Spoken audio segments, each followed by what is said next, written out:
Assalamualaikum warahmatullahi wabarakatuh. Perkenalkan, nama saya Fahmi Honi, kelas 1C, jurusan Pendidikan Jasmani, Kesehatan dan Rekreasi. Di sini saya akan menjelaskan tentang wilayah kemaritiman Indonesia. Indonesia memiliki kondisi geografis yang unik di antara negara lain di kawasan Asia Tenggara. Wilayah Indonesia dari Sabang sampai Merauke yang terdiri banyak pulau membuatnya disebut sebagai negara maritim. Namun, Indonesia juga disebut sebagai negara agraris karena banyak penduduknya yang hidup bergantung dari hasil pertanian. Indonesia negara maritim atau negara agraris. Indonesia sebenarnya lebih tepat disebut negara maritim. Wilayah Indonesia adalah 70% lautan dan 30% daratan. Memiliki lebih dari 17.000 pulau dengan garis pantai lebih dari 99.000 km. Wilayah laut Indonesia yang luas membuat Indonesia menjadi negara yang memiliki potensi besar di bidang kelautan dan perikanan. Dalam pidatonya pada National Maritime Convention tahun 1963, Presiden Soekarno mengatakan bahwa untuk membangun Indonesia menjadi negara besar, negara kuat, negara makmur, negara damai, maka Indonesia harus dapat menguasai lautan. Dari kutipan tersebut, Bung Karno telah mengarahkan perhatiannya kepada sisi maritim. Hal ini berkaitan erat apabila dihubungkan dengan sejarah Indonesia di masa lalu. Kerajaan Majapahit mengalami masa kejayaan karena berorientasi pada sektor maritim. Seiring berjalannya waktu, Indonesia berganti menjadi sebuah negara kontinental oriented. Perubahan ini bisa diindikasikan pada 3 faktor penyebab, antara lain seruan kerajaan, salah satunya Mataram Islam, kepada penduduknya untuk menjauhi laut dan beralih ke darat. Seruan Belanda untuk melakukan wajib tanam paksa bagi penduduk pribumi, dan propaganda yang banyak dilakukan semasa Orde Baru, yang mendoktrin bahwa Indonesia merupakan negara agraris.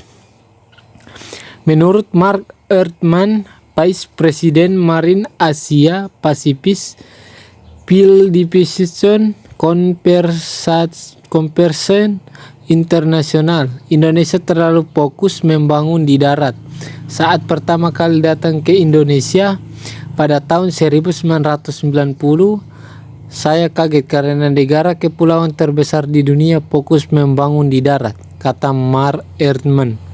Indonesia adalah negara kepulauan yang tidak hidup dengan budaya maritim. Hanya orang pesisir saja yang memanfaatkan laut, itu pun secara tragis karena banyak ikan yang dicuri oleh kapal-kapal asing. Pada masa Orde Baru, Indonesia memang lebih fokus membangun di darat. Orde Baru sibuk membangun citra sebagai negara agraris. Program Revolusi Hijau dijadikan fokus utama dalam pembangunan. Tujuan utama program Revolusi Hijau adalah swasembada beras. Selain fokus membangun sektor pertanian, pemerintah Orde Baru juga fokus membangun infrastruktur darat. Infrastruktur laut kurang diperhatikan. Pelabuhan hanya dibangun di pulau besar, sehingga kapal pengangkut kebutuhan logistik belum bisa menjangkau seluruh daerah di Indonesia. Dampaknya adalah ketimpangan harga komoditas di berbagai daerah Indonesia. Poros maritim dunia. Harapan kembali menjadi negara maritim muncul ketika Presiden Jokowi ingin menjadikan Indonesia sebagai poros maritim dunia. Pada pidato kenegaraan pertamanya, Jokowi mengemukakan visi kemaritimannya. Kita telah mengunggungi laut samudra, laut Sela dan Teluk. Maka mulai hari ini kita kembalikan kejayaan nenek moyang sebagai pelaut pemberani, menghadapi badai dan gelombang di atas kapal bernama Republik Indonesia, kata Jokowi. Membangun budaya maritim, pengelolaan sumber daya laut, infrastruktur dan konektivitas maritim, diplomasi maritim, dan keamanan maritim. Pemerintah juga muncul ketika